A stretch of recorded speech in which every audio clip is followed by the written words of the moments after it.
Hello and welcome to a new podcast from the Non-League Network. You've got myself, Patrick, we've got Dave, as usual, and we've got a special guest today, Bex, who is not only is she going to be talking about what she does in the footballing world, but she's also joined our happy family at the Non-League Network. So it's a welcome to Bex. And who are you, Bex? So welcome and introduce yourself, please. Thank you.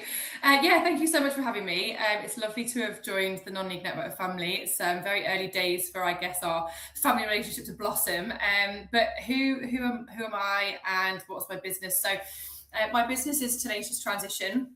I launched the business in January, but I've been working on, football and athletic transition for about 3 years now. It started as an idea over 3 years ago, off the back of, and I'm not going to mention names, but both my stepsons playing professional football and, making it in the Premier League, and me having a now 8-year-old who back then would have been sort of 5 years old telling me, "Mummy, I want to be a footballer." And I had to pretend I was a football manager and he was going on private jets and I know, and this is why I pitched to my old business that this was something that we should have tried to get into, is that actually it's not that easy, and there's a lot of rejection, and seeing what happened to my stepson's friends, not coming out of their rooms, their parents feeling like they'd let them down, the kids feeling like they'd let their parents down, going on scholarship, not staying, coming back, more rejection. It just spirals. And, I felt with the job that I had at the time, which was in employability, and supporting the DWP, that there was just more that I could do to support players and athletes, and started off in football academies. I did a 9-month pilot with a club that will remain nameless again for now, which was going really, really well. And the unfortunate thing that obviously is quite well known now in kind of the industry is that there isn't the budget in academies to be able to support players once they are released. And the academy team that I've met, and I've met many, and I've spoken to them from Cat 1 down to Cat 3, they've got great player care teams and they all really want to do a great job, but they've got all of the kids that they're looking after in the academy, and then the players that they've got to support once they're released for at least 3 years, which is mandated by the Premier League. So that's why I started the business. I could go into loads and loads more detail, but you've probably got loads of questions. So if I keep talking, you're going to have any questions to ask. That's amazing, because the podcast can stop there. Because what you've done is you've worked on explaining what you do so well that you've basically just gone straight into it. Right, this is who I am. This is what I do. So all my questions are out the window, because there you go, end of podcast. No, but it's brilliant, because what's shining through, Bex, is your passion. What's shining through is the fact that you're not doing this because it's just another job. You're doing this because there's a reason for it. There's a passion. There's obviously a family link to it. I know who your stepsons are, and I know what the team was that you were looking at working with the academy before. And it's to your credit that you're not using that. Actually, you're not using that name. You've got such a passion and a fire inside of you that you're doing it. But was there a particular moment? Right, let's go with that. So you're looking at transition. So mainly academy ages. We're not looking at transition of players who've been professional, 30, 35, 40-year-olds who move away. You're looking at the transition from 16, 18 years into professional.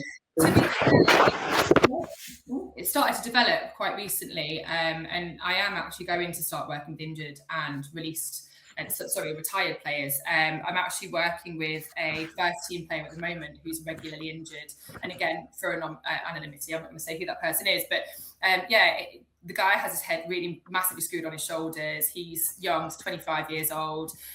He's played at a very high level, played for England at a younger age, and is now finding himself out of the team because he's injured and has had a number of injuries. But I have a cousin who played professional football at Premier League level as well. Michael Duff, I can mention him. He's my cousin, and he, alluded to the fact that friends of his that are now retiring are also struggling with what next. Like, transition happens at any time, doesn't it? So, I'm working with Sunderland Academy right now. So they're happy for me to talk about what we're doing. I did a launch event with the under-18s and the under-21s a couple of weeks ago. And one of the things that we talked about was transition can happen in many different forms in football.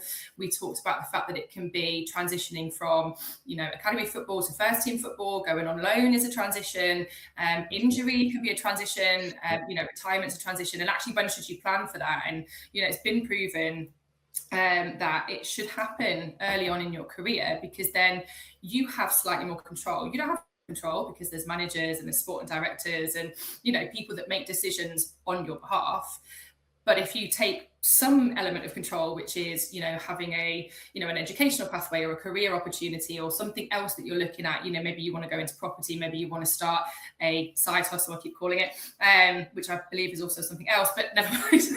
So that that actually, should the worst happen, you get released from the academy or you get injured at 25, the football isn't the be all and end all, and that actually doesn't take away from the football. It enhances your football, because you can play really, really well, you can train really, really hard, but then you've got something else to focus on, and it's not all, it's not the be all and end all. And I think it's really important. I think lots of people are starting to try and work in this space. People have been in this space for longer than me. There's other businesses out there. We're all slightly different in our own ways and bring our own USP. But yeah, I think it's really important that players start to look at transition whilst they're in the academy, and they might make it to first team football, and that's amazing. And if they do, they've still got more skills and tools than they would have had without the transition planning.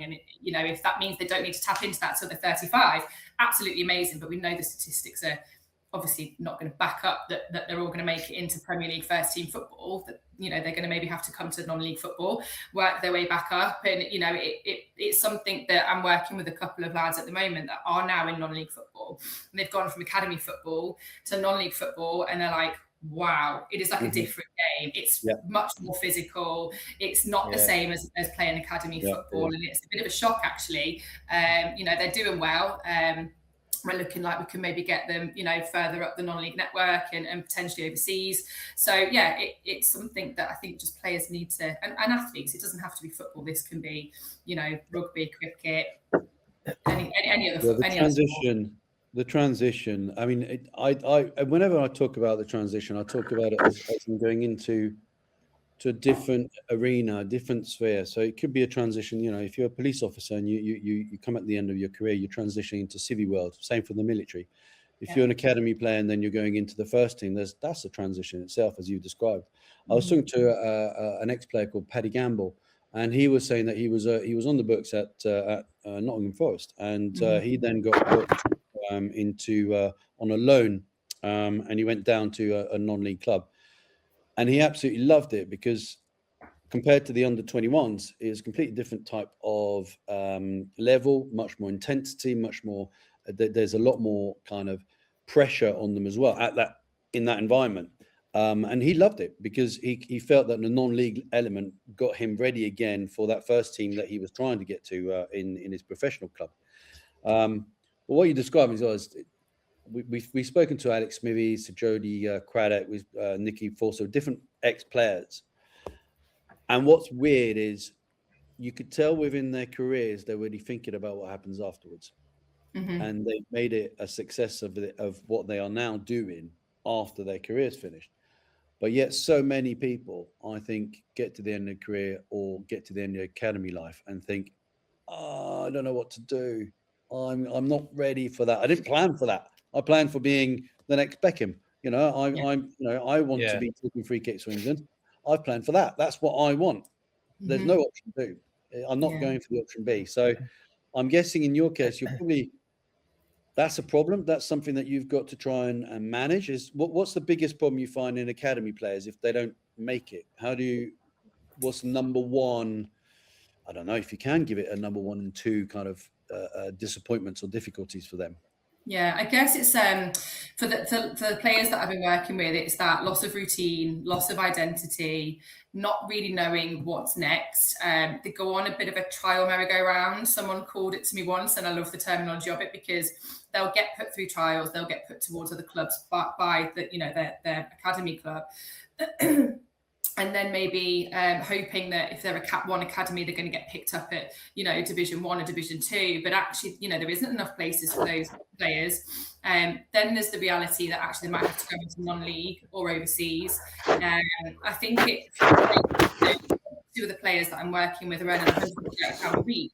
That's nothing. So they've now got to start thinking about a career and, you know, what is that career going to look like? And but then they're also thinking that this summer they want to go out onto another club. And so it's really hard for them to kind of pinpoint one thing, because I think every person's different. So each person's, I guess, response to being released is going to be different. So, you know, I was speaking with the lads at the launch event at Sunderland, and one of the players asked me straight away in front of the entire group, how do I get a one-to-one with you? So he's already thinking maybe we haven't had that one-to-one yet. Maybe his game time's started to reduce. You know, maybe he's sitting on the bench a bit more, but he's starting to think, actually, I might need some support because I might be getting. I haven't had the conversation with him yet, but you know, that's a really sensible place to be. It's still going to hit him hard, even if he thinks it might be coming, because again, like you say, all they ever want to be is a professional sports player. But actually, if you look at some professional players that have made it in football, but also have done property, you know, Robbie Fowler's the first person that springs to mind. There's lots of them, lots of players out there that have done something alongside football, and, you know, maybe punditry is something that they want to go into. You know, I would like to facilitate whatever it is that they'd like to get into. I didn't go over kind of my models, but the EFL and the Premier League offer what's called the life skills, and that allows players access to lots of different providers who are going in to deliver workshops and sessions. So what I'm doing with Sunderland is I'm offering sessions where I go in regularly, and I'm a consistent person that they can build up a relationship with, and they can then have, I guess, separate conversations with me if they want to, and have that one-to-one support pre-release. And even if they don't get released, they can still have that one-to-one support. I'm not going to say, oh, well, you're going to stay, you are entitled to. Actually, anybody who's at the academy can have the one-to-one support. Then if they get released, they can have the one-to-one support with me afterwards. But the sessions leading up to that, potentially, I'm focusing mainly around property development and business startups, but also we're doing employer experience days. So we're getting them out to Amazon. Amazon are working with me, and we're going to go and see what it's like to pick and pack. But actually, there are lots of career opportunities. It's not all about picking and packing in a warehouse. You know, there's transport logistics, there's HR, there's management, and you can earn a really good wage working at an Amazon.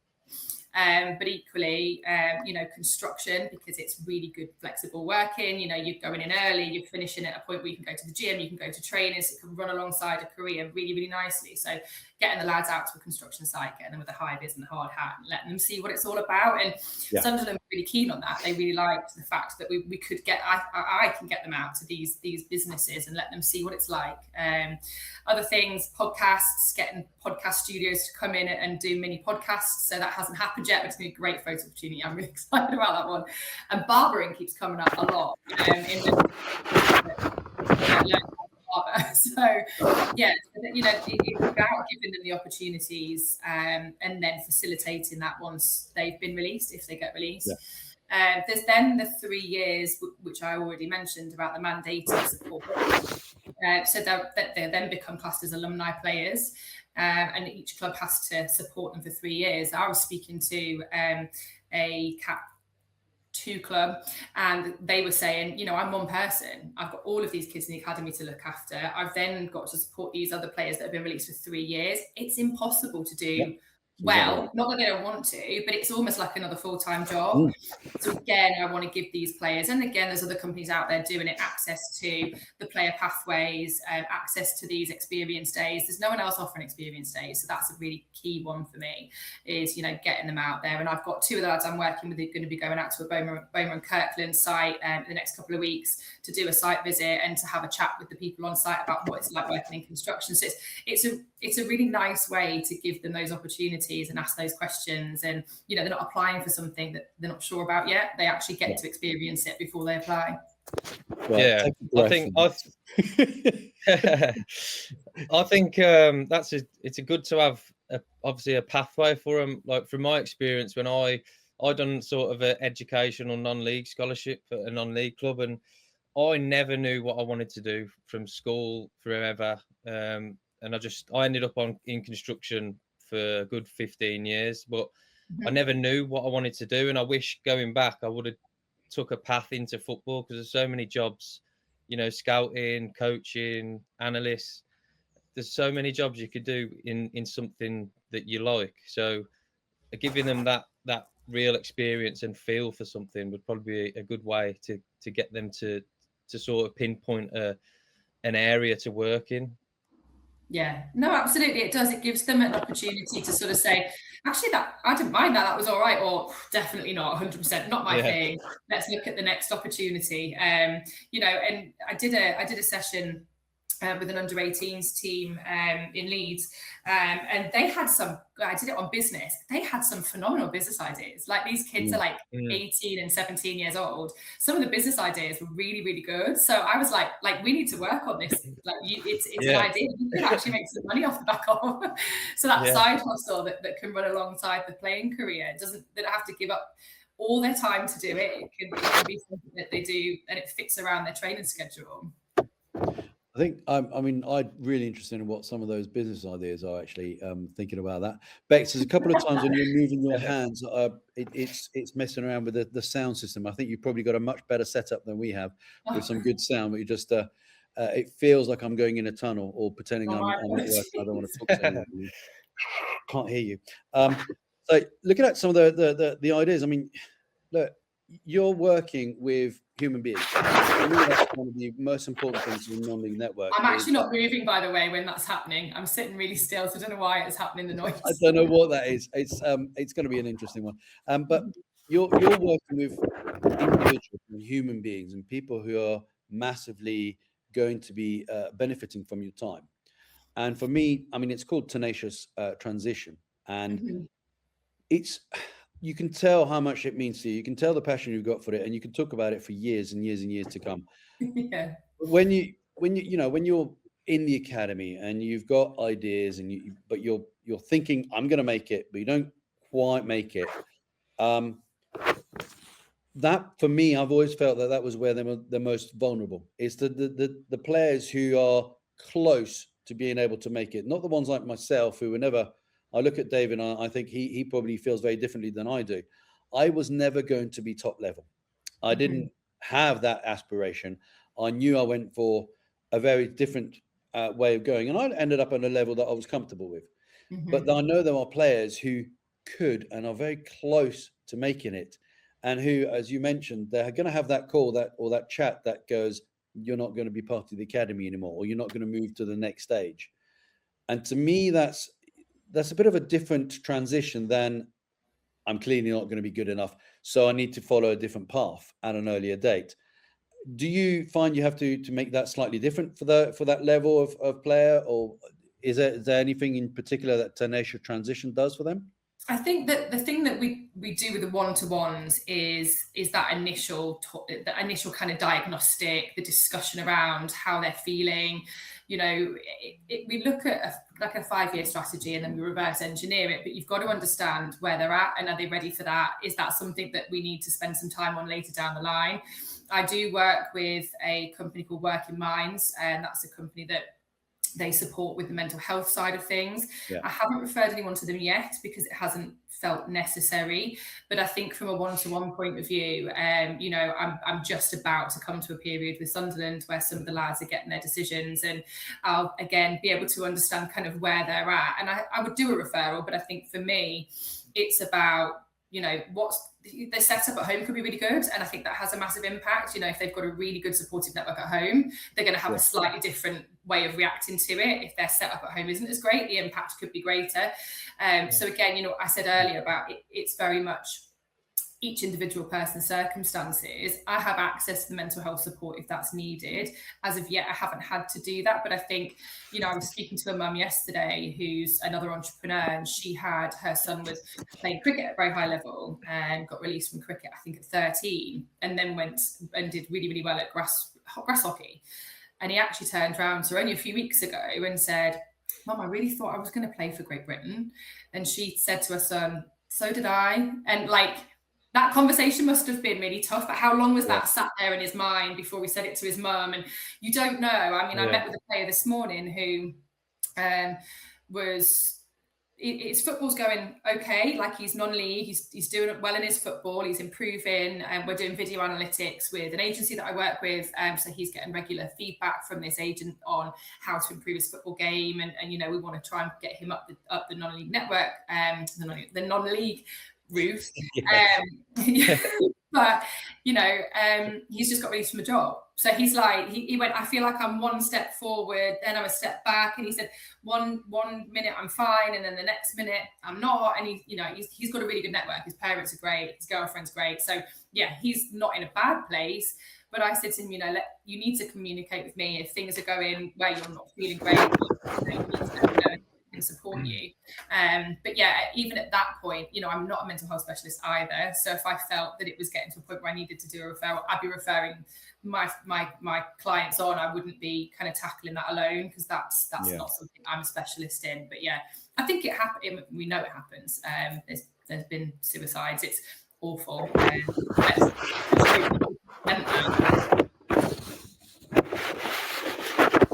Someone's moving something somewhere. It's an interesting one. Something's moving, isn't it? I don't know what it is, because I'm trying to sit as still as possible. I'm looking at David, and he looks guilty as hell. So it might be my paper. I think it's the paper. I'm blaming him. That's what's going to happen. Is that it? I'll be looking at you, Bex, and going, she's not moving, but he is. The joys of podcasting. So, look, thank you. The mental health aspect of it is something that is really difficult to have a conversation with. It doesn't matter if they're boys or girls at that age, and they wanted to follow a career, they wanted to follow their dreams. And I have 4 daughters, and it's a difficult stage between being realistic and wanting to help them and support them, and then on the other hand, actually wanting them to go and reach what their potential is. Mm-hmm. Because, and I know this personally, my potential was never necessarily going to be good enough, because I put too much pressure on myself. And when you're 16, 17, 18, you're in an academy and you're thinking, I should be getting there, I ought to be getting there, I could get there. The shoulds and the coulds and those ones, it's too much pressure at times. They need to be having an outlay. And for me, if you can do that and refer them to mental health specialists, that's extremely important. I'm guessing within the academy, I mean, what's the setup at Sunderland, without giving out all the details? But you mentioned there's one person for a number of people, or is it a team of people at the academy? Yeah, so there's a team. It's headed up obviously by the head of player care, and you've got some colleagues within that department. You've got head of education, and the structure across the Cat Ones is very similar. But again, I haven't been to all Cat One academies. So you've always got a head of education, you've always got a head of player care, and they do an amazing job, absolutely phenomenal job. And they have workshops set up, they have jobs fairs, which I just recently went to last week, where they had a number of organisations came in, and the players all walked around and talked, and they did their own presentations, and they had Pro Player Pathway came in and did some presentations. So they really do as much as they physically can within the academy setup. It's the post support that they just can't facilitate it to the level that they want to. And I think it's not that they don't want to, and there are clubs out there that are doing their own things. You look at Crystal Palace, they've had releases and media publications about what they're doing at their club. But one of the things that I am finding now is the players don't necessarily want to go back to the club that's just released them. Someone said it to me the other day about, if you had a girlfriend or you had a boyfriend and they broke up with you, would you go back to them? And if you did, would you? And they said, "How are you doing?" What would you say? "Oh yeah, I'm great." Because you're not going to say, "Oh yeah, I'm in a really bad place, like I feel dreadful," because you wouldn't want that person to know. So, with all the will in the world, the academies are doing some great stuff, and there's lots of initiatives out there for released players within academies, and the academies are managing it. But are the players going to accept the support? Some will, some won't. Some will want external support. And there's no, I guess, real right or wrong way of doing it. And I would love to work with all 92 academies across all of the divisions. That's very big aspirations. And if all 92 academies want to have a call with me, like, happy days. But I'm starting off in the northeast, and I've got a couple of other clubs up north that are various different divisions that are looking to have further conversations with me about next season.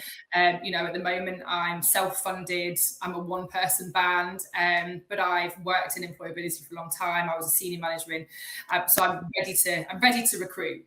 As soon as I'm in a position where I need to, I'm ready to recruit. I think one of my biggest things, and I guess whether this podcast could support with this, is the network of people out there that think that this is the right thing to do, have a large enough organisation that want to get involved and become a partner of Tenacious Transition. There's other people out there that, like I say, that are like myself, and we're all trying to do the right thing, but clubs can't pay for it. Well, that's the question. Who pays for you? So who's paying for Tenacious Transitions at the moment? Me. I pay for it. My partner pays for it. Yeah. My other half is funding me at the moment, which I'm very lucky to be able to do. I got a redundancy for my old business because they weren't prepared to put any more money into this. I did this for a year with my old business, and they just, had an honest conversation with me and said, we can't keep funding this. There's no return on investment. Now, I'm not looking for a return on investment. I'm looking to help players, male, female, different sports. It doesn't have to just be football, but something's got to keep the lights on and pay the bills. So I don't want to make a lot of money. I want to support the people that need the support, and I do it because I love it. And, anyone out there that wants to get involved in this conversation because it's the right thing to do, my details will be below. You've got your sales pitch sorted. Well, why not?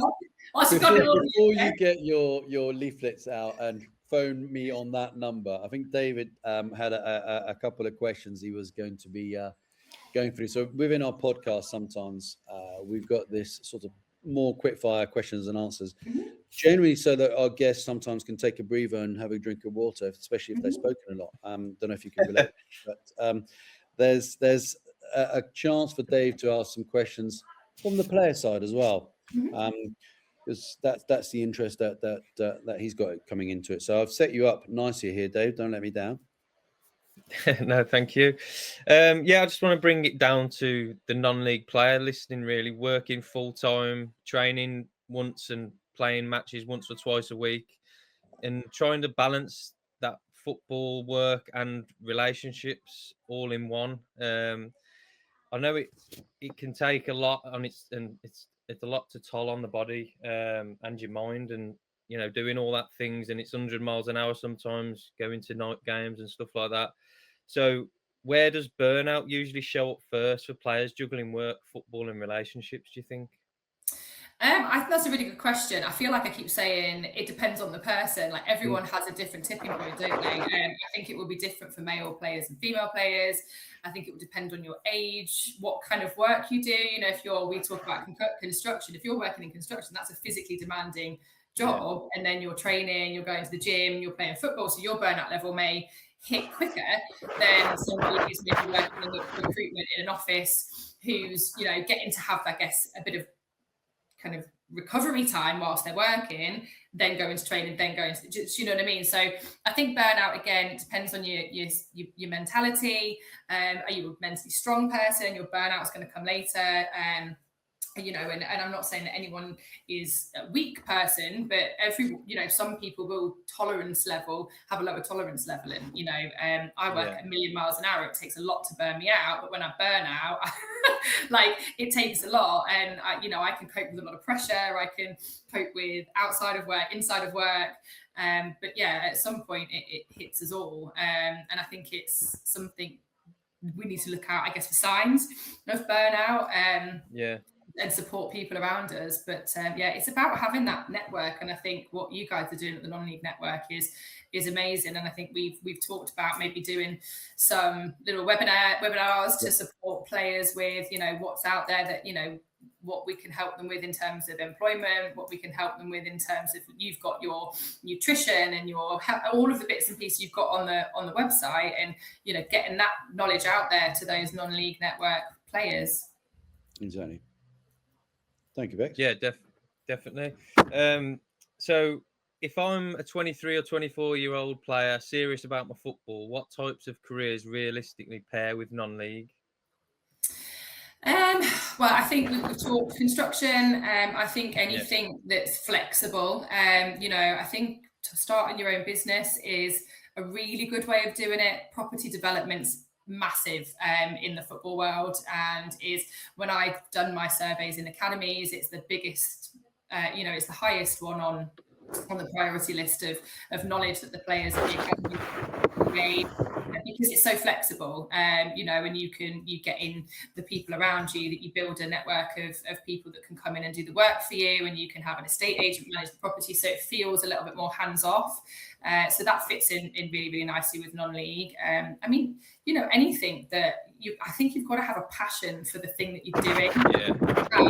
Flexible manager, any business that I've ever worked in, if I had somebody come and have a conversation with me, I would be flexible. And if somebody's trying to have a career alongside a playing career, then it's about that business and management around them. Are they prepared to connect? You can tell he's ready for his next question. You can hear the noise of the paper. He's better on the football pitch because then he can keep moving. The dude doesn't sit still for that long. So he's like, I'm moving all this paper because you've got to hear. Well, I talk with my hands all the time, and now I feel like I'm sat on them. Yeah, I'm fine. I find it hard to sit in one place for a while. So why do players only start thinking about life beyond football when injuries or age force them?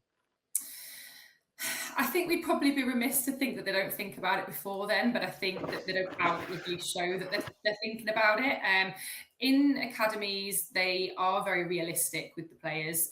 From the academies that I've been around and I've spoken to, they do talk about the fact that they're not all going to make it. They're actually really honest about it. So the players probably do think about it. They probably do talk about it at home with their parents. I don't, and some of them know it's not a surprise. I've spoken to a lad I was working with a little while back who we helped start a coaching business.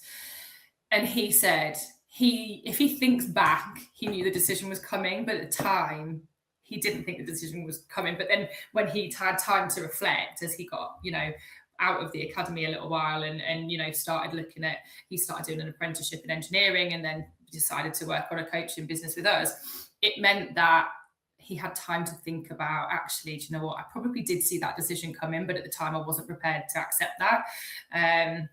So yeah, they probably do think about it. I don't think that for a minute that the academies, I've heard people say that the academies give them a false hope and they tell them they're the next best thing. And I don't think that from what I've witnessed happens. I think they're really realistic in that, we know 1% of players make it at a professional level in, your divisions 1, 2 and Premier League. I don't think that that's hidden in academies. I think that that's really obvious. I think one of the weird ones, we're going to turn this Q&A back into a podcast and back to the Q&A, but one of the weird things is agents, when they're coming in. I've had a couple of conversations with people who were ex-pros who said, to be honest, the academies really looked after us. Mm-hmm. The problem that we had is when we went into the professional side and our agents were bigging us up all the time, and the agents were actually also asking for quite a bit of money themselves, or a percentage of whatever contract negotiations were happening. So sometimes the contract didn't materialize because, as they found out later on, it might have been a demand from the agent. It might have been some element there of too much money on top of. But they'd found themselves in a situation. There's one guy who was working at a club, and he was in contract negotiations, and his manager, well, the head coach at the time, was saying, yep, it's all fine, don't worry, we're going to have the contract in place. He went in and he then went for his training for the day, came back in from the training, and the manager had been sacked. So that was the end of that element there, because then you don't know where you're going. You know that you're negotiating for a new contract. You know that your future could be here. There's a new manager coming in, and then your path that you'd set out, at least within the academy, you're in this academy and you might or might not make it. But when you're in a professional game, you suddenly feel that actually, down to a change of management or down to an injury or down to, naturally you're getting older. But when it's something quite sudden, like a change of management or an injury, your path could just go from A to B very, very quickly. And that, what Dave was asking is, can you ever be ready for that? I don't know that you can. I think academies get you ready for not making it. But when you're in this professional sport, injury can happen at any moment. I don't think you want to think about anything other than that fact. Well, not failure, but you've missed out there, haven't you? And a lot of players will miss out, and you're just stuck in that sort of sense of failure. And I don't think you want to think about anything else. I know when I left my scholarship, it wasn't a real like scholarship where you go on to a first team. It was there's a reserves team, and that's about it. But after that, I didn't know what to do. I was just slumped around the house, not going to work, and I didn't play football every day anymore, and it was shit, really, to be honest. But it's something to get over, and I think that's where we're in a really good position here, because we're building this platform to connect everyone in non-league, and the main goal I wanted to do was help players with opportunities, whether that's a club. Now that you've joined us, it can be somewhere else in a different career. And so what does this partnership with Tenacious Transition and the non-league network mean in practical terms, do you think? I think in practical terms, like you say, we're giving the players that are registered with the non-league network more opportunity. I'd be really keen to support them with career pathways, opportunity. They could be working full time but not enjoying what they're doing.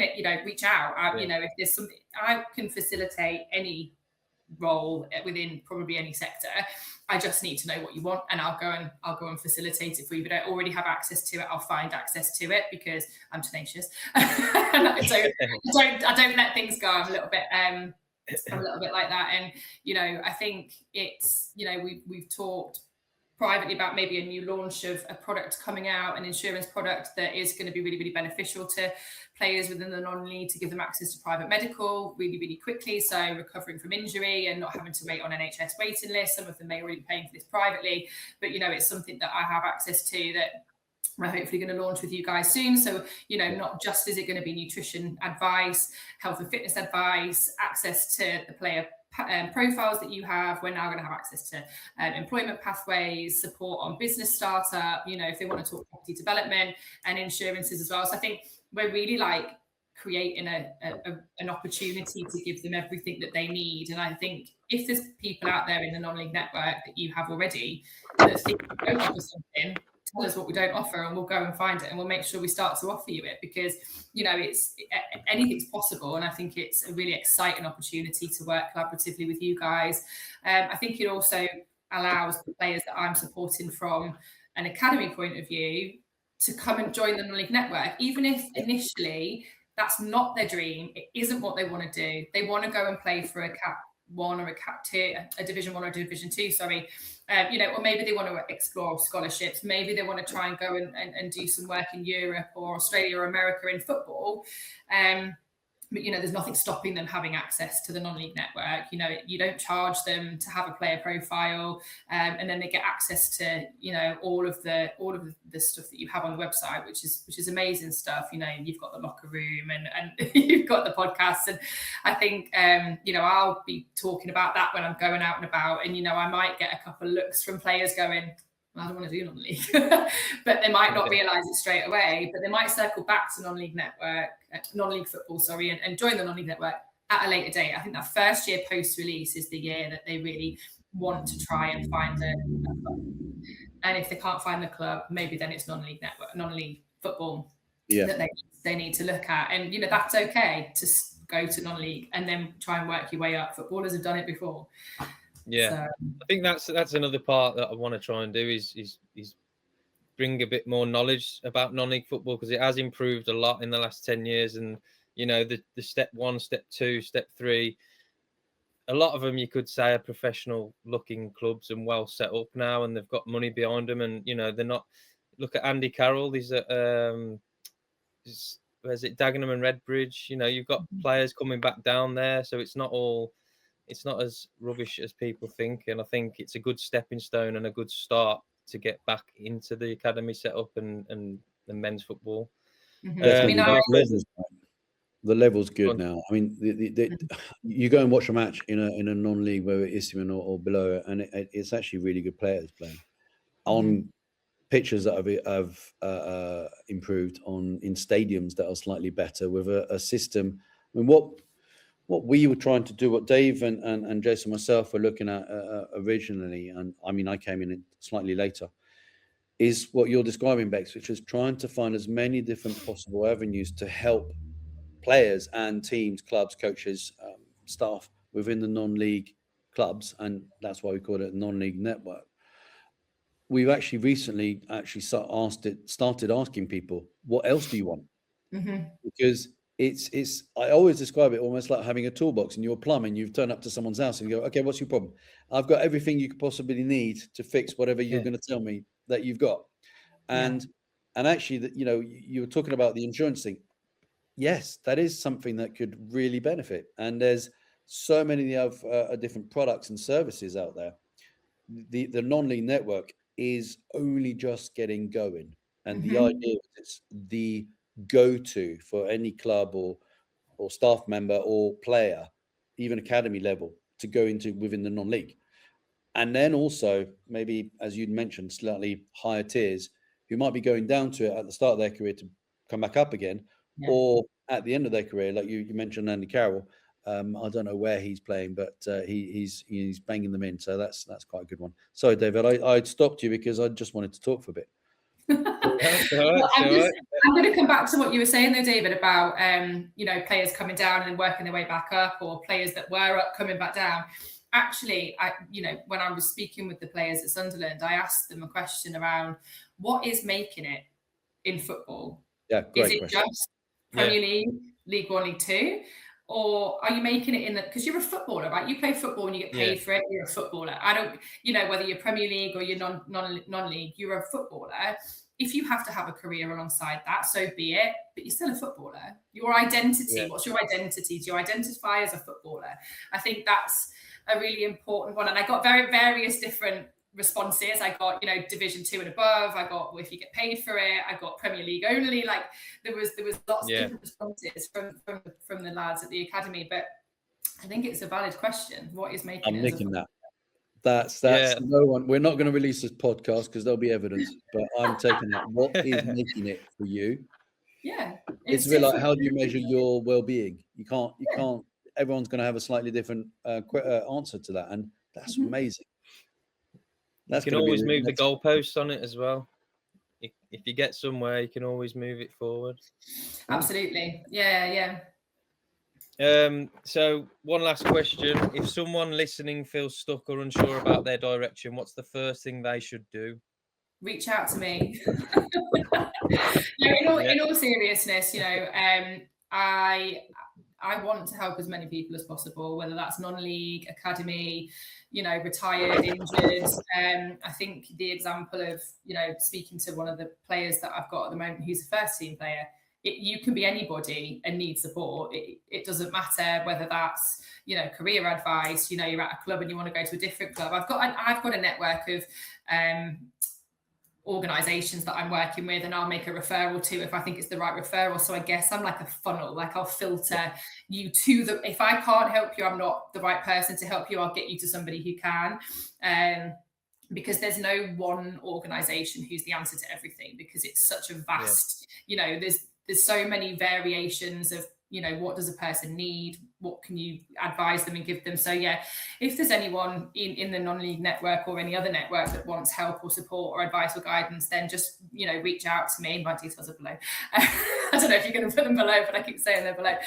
But no, please do share my information. I think my information's on the website as well, isn't it, for the non-league network? So yeah, you know, email, I've got Instagram, LinkedIn, reach out. I'd be more than happy to hear from as many people as possible. We're going to have to put your details. And I mean, you've done it a few times, so we're going to have to find out how to do it, even if we don't know yet. That's brilliant. Have you not had someone do that before? No. Well, if we have, we can get it done though. Yeah, I am unique, put it that way. Well, no, what you've just described is you've described your own network. So we've got a network within our team, and we're trying to grow that as a non-league network. But you've got your own network. I've got my own network. As you were describing, and you're talking about, you know, business opportunities. That's my background. I come from business. I just happen to absolutely adore football and have played in different countries. But my love is also making things happen and grow and business. So when you know, I'm a mentor for the Kent Foundation. I'm a mentor of various different people who are young entrepreneurs, so 20 to 40. And to me, I get an absolute kick out of that because it really builds something for them. But the only reason I am is because I've got a network and I can see them and go, actually, I can't help you on that, but someone that I know can, or I can refer you to someone. And that's exactly what you're describing, is saying, if a player comes to you with their own problems, and I think one thing we're going to take away from this is everyone's individual and everyone's unique. And they'll come to you with various different problems. And if you can fix them as Bex, you will. If you think that they'll benefit from talking to the non-league network, I'm sure you will. And if they go through any other networking organization and company that you work with, they will benefit from that as well. So that makes a lot of sense. I think we've come to a more or less a natural sort of conclusion of everything. It's obvious we're going to have to put some things down explaining it. It's also obvious that you have got such a passion for it. There's only one Bex, and you are quite loud and clear saying to anyone who's listening to contact us or contact you to see whether they can help in some way or take your message across. And I would imagine any club, not just persons who are trying to make it in the game, but any club who's within this game at our non-league level all the way up to Premier League, if they want to be talking to you, I think they should reach out and benefit from your incredible expertise and enthusiasm. So thank you for joining us today, David. Your questions were much better than mine, mate. And you know, I'm so glad that you had them on a piece of paper and you made sure that we heard them as they coming in. So every time the page turned, couldn't see it, but could definitely hear it. Just to show you I've done my Bex, homework. by the way. You could have kept quiet, and she would have looked at that and gone, I don't know what I'm doing, but I don't think it's me. No, listen, thank you so much for having me. This is actually my first real podcast experience, so I feel really, really grateful. Maybe there's going to be many more people come and request a podcast with me now. We'll see. But yeah, I've had a really great time, guys. Thank you so much for having me on. And I look forward to seeing where our professional business relationships go with the non-league network and Tenacious Transition. Great. Thanks so much. Thank you for your time. Thank you so much.